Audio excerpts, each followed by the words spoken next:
दोस्तों हमारे आज के इस वीडियो का टॉपिक है सोर्सेज ऑफ इन्वायरमेंटल हैजार्ड्स।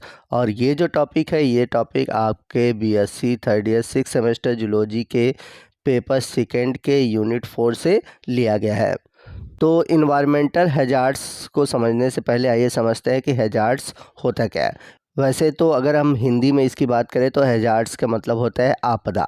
अब इसको हम डिफ़ाइन कैसे कर सकते हैं।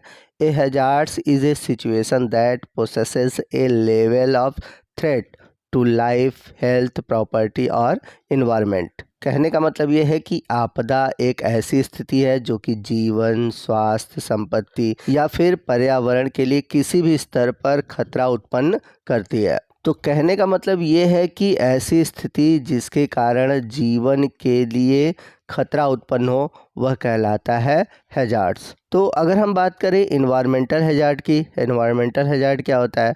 Environmental hazards is the state of event which greatly affect the surrounding and people's health. तो इन्वायरमेंटल हैजार्ड का मतलब है कि व्यक्ति या फिर कह सकते हैं किसी जीव के चारों तरफ का ऐसी अवस्था जिसके कारण उसको या फिर उसके स्वास्थ्य के लिए खतरा उत्पन्न होता है उसे हम बोलते हैं इन्वायरमेंटल हैजार्ड।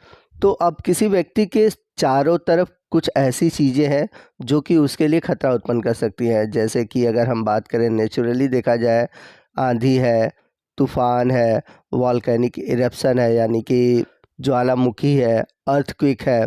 तो ये सभी जो कंडीशन है जो कि मनुष्य के लिए और उसके स्वास्थ्य के लिए हानिकारक है, ये किस कैटेगरी में आएंगे, ये आएंगे इन्वायरमेंटल हैजार्ड की कैटेगरी में। आइए नेक्स्ट हम बात करते हैं ये जो हैजार्ड्स है यानी कि जो ये आपदाएं हैं इन्हें हम कितने कैटेगरी में बांट सकते हैं। तो हैजार्ड्स को हम कुल 4 कैटेगरी में डिवाइड कर सकते हैं। जैसे कि पहला है केमिकल हैजार्ड, दूसरा है फिजिकल हैजार्ड, तीसरा है बायोलॉजिकल हैजार्ड और चौथा है साइकोलॉजिकल या फिर हम इसे सोशल या फिर इन्वायरमेंटल हैजार्ड भी कह सकते हैं। अब यहाँ पर एक बहुत ही इम्पॉर्टेंट बात आती है कि ये जो इन्वायरमेंटल हैजार्ड्स है इनके उत्पन्न होने के लिए कौन कौन से फैक्टर है, कौन कौन से कारक है, यानी कि किन कारणों से ये आपदाएं उत्पन्न होती है। और मैं ऐसा इसलिए आपको बताना चाहता हूँ क्योंकि आपके एग्ज़ाम में जब भी इस टॉपिक से रिलेटेड आएगा क्वेश्चन वो लॉन्ग क्वेश्चन आएगा और लॉन्ग क्वेश्चन के लिए आपको बहुत सारे पॉइंट्स लिखने होंगे। तो इन्वायरमेंटल हैजार्ड्स को उत्पन्न करने के लिए कई सारे फैक्टर हैं जैसे कि air pollution, water pollution, thermal pollution, marine pollution, soil pollution, radiation pollution, nuclear hazards. तो अगर मैं सिंपली आपको बताऊं जितने भी पोल्यूशन है वो उत्पन्न करते हैं इन्वायरमेंटल हैजार्ड्स, यानी कि पोल्यूशन के कारण ही आपदाएं उत्पन्न होती हैं। हाँ, यहाँ एक पॉइंट और भी है कि आपके दिमाग में ये भी न रहे कि केवल पोल्यूशन के कारण ही आपदाएं उत्पन्न होती हैं। नेचुरली भी आपदाएं उत्पन्न होती हैं जैसे कि अर्थक्वेक है, ठीक है, भूकंप है या फिर आंधी है, तूफान है। तो नेचुरली भी इन्वायरमेंटल हैजार्ड्स उत्पन्न होते हैं। तो मेन सोर्सेस तो पोल्यूशन है, उसके अलावा नेचुरली भी कुछ हैजार्ड्स होते हैं। तो यहाँ पर पहले हम पोल्यूशन के थ्रू बातों को समझते हैं क्योंकि एग्ज़ाम में मैंने बताया कि आपको लॉन्ग क्वेश्चन लिखना होगा तो हर एक पोल्यूशन से रिलेटेड आपको शॉर्ट में चीज़ें लिखनी होंगी। तो सबसे पहले हम बात करते हैं एयर पोल्यूशन की। तो एयर पोल्यूशन क्या होता है। Any atmospheric condition in which substance are present at the specific concentration higher enough above their normal levels to provide a measurable effect on man, animal, vegetation or material is called as air pollution। यानी कि पर्यावरण की वह अवस्था जिसमें कि कोई भी सबस्टेंस जब अधिक मात्रा में हो जाता है यानी कि उसकी जो कंसंट्रेशन है वो बढ़ जाती है और वो मानव, एनिमल या फिर कह सकते हैं प्लांट या फिर कोई भी ऐसा मटेरियल है जिसको हानि पहुंचाती है, ये कंडीशन कहलाता है एयर पोल्यूशन। और कोई भी पोल्यूशन किसकी वजह से होता है, पोल्यूटेंट्स की वजह से होता है यानी कि प्रदूषक की वजह से होता है। और ये जो पोल्यूटेंट्स है ये सॉलिड भी हो सकते हैं, लिक्विड भी हो सकते हैं और गैसेस भी हो सकते हैं।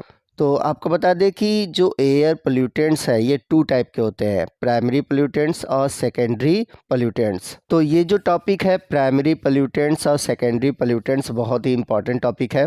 तो सबसे पहले हम समझते हैं कि प्राइमरी पोल्यूटेंट्स होता क्या है। तो जब कोई पोल्यूटेंट्स जिस अवस्था में है उसी अवस्था में प्रदूषण फैलाता है यानी कि हानि फैलाता है, उसे हम बोलते हैं प्राइमरी पोल्यूटेंट्स।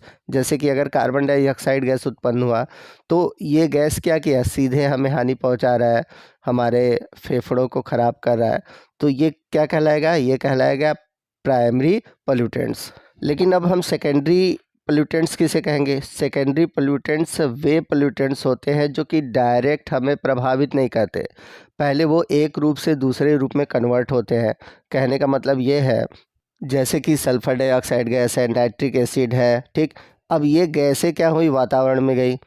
ये पहले तो प्राइमरी पोल्यूटेंट्स है, लेकिन ये गैसें जब वातावरण में जाकर जैसे वाटर से रिएक्ट की और बना दी नाइट्रिक एसिड, सल्फ्यूरिक एसिड, अब ये जब एसिड रेन के रूप में गिरता है तो ये क्या कहलाएगा, सेकेंडरी पोल्यूटेंट्स। यानी कि यहाँ पर जो सल्फ्यूरिक एसिड है, नाइट्रिक एसिड है, इसका रूप बदल गया, ठीक। ये उसी रूप में हमें प्रभावित नहीं कर रहा है, ये किसी दूसरे रूप यानी कि एसिड रेन के रूप में हमें प्रभावित कर रहा है।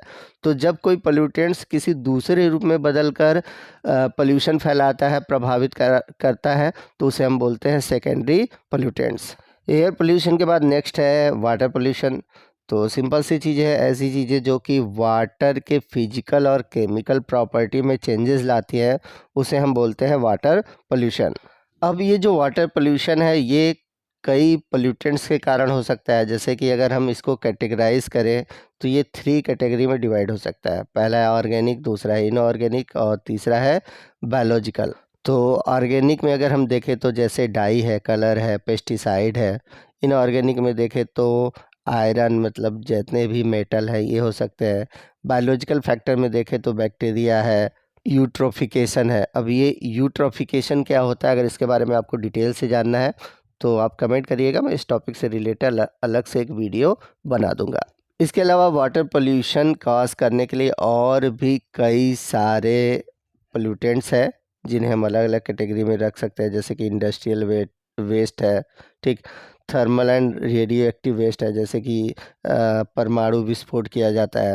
इसके अलावा डोमेस्टिक सीवेज है, यानी कि घरों से निकलने वाले जो मलमूत्र है।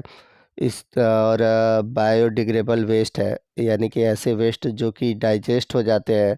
नॉन बायोडिग्रेडेबल वेस्ट है, जैसे कि डिटर्जेंट है, एल्युमिनियम कैन है, ग्लास है, प्लास्टिक है, ये सभी क्या है, नॉन बायोडिग्रेडेबल वेस्ट है। तो इनसे उत्पन्न होता है वाटर पोल्यूशन। अब नेक्स्ट है सॉइल पोल्यूशन। तो सॉइल पोल्यूशन क्या है, तो सॉइल पोल्यूशन भी एक प्रकार का लैंड पोल्यूशन है, जिसमें कि सॉइल की जो अपर लेयर होती है वो डैमेज होती है, और इसका मेन रीज़न है केमिकल फर्टिलाइज़र। तो केमिकल फर्टिलाइज़र के अलावा और भी बहुत से ऐसी चीज़ें हैं जिसकी वजह से सॉइल पोल्यूशन होता है, जैसे कि नॉन बायोडिग्रेडेबल पोल्यूटेंट्स है। जैसे कि अगर एग्जांपल के रूप में ले हम, प्लास्टिक है, मेटल है, शीशे हैं, ये सभी क्या कहते हैं, ये लैंड पोल्यूशन कॉज करते हैं। तो अगर हम इन्वायरमेंटल हैजार्ड्स की और भी कैटेगरी देखें और भी एग्जांपल देखें तो बहुत सारे आपको एग्जांपल मिलने वाले हैं, और इस टॉपिक से रिलेटेड आपको बहुत सारी चीज़ें लिखने को आ सकती हैं। जैसे कि मैंने बताया पोल्यूशन के बारे में लिखने के लिए आ सकता है, ठीक। अब अगर हम शॉर्ट में बात करें, जैसे कि अगर हम नेचुरल हैजार्ड्स को लेके चलें तो आपको बहुत सारा टॉपिक है, जैसे कि अर्थक्वेक है, यानी कि भूकंप, फ्लड यानी कि बाढ़, साइक्लोन, वॉल्केनिक इरप्शन यानी कि ज्वालामुखी विस्फोट, ड्रॉट, सूखा, सॉइल इरोजन, लैंडस्लाइड्स, ये सभी टॉपिक भी आप इन्वायरमेंटल हैजार्ड्स की कैटेगरी में रख सकते हैं, लेकिन ये आएगा नेचुरल हैजार्ड्स में। और ये जो टॉपिक है, ये टॉपिक अपने आप में बहुत ही ब्रॉड टॉपिक है, ठीक, क्योंकि पोल्यूशन अपने आप में बहुत बड़ा है। तो पोल्यूशन से रिलेटेड या फिर ये जो नेचुरल डिजास्टर है, इनसे रिलेटेड टॉपिक को आप अपने लैंग्वेज में शॉर्ट में लिख सकते हैं। यहाँ पर मैंने आपको क्या लिखना है उससे रिलेटेड आपको टॉपिक समझा दिया है। अब आप अपने दिमाग में इन सभी टॉपिक को लेकर आप अपने एग्ज़ाम में सभी चीज़ों को लिख पाएंगे। तो आपको आज का ये वीडियो कैसा लगा कमेंट करके ज़रूर बताइएगा। वीडियो अच्छा लगा हो तो प्लीज़ वीडियो को लाइक करिएगा, अपने दोस्तों में शेयर कीजिएगा। मिलते हैं अगले वीडियो में अगले टॉपिक के साथ, तब तक के लिए जय हिंद, जय भारत।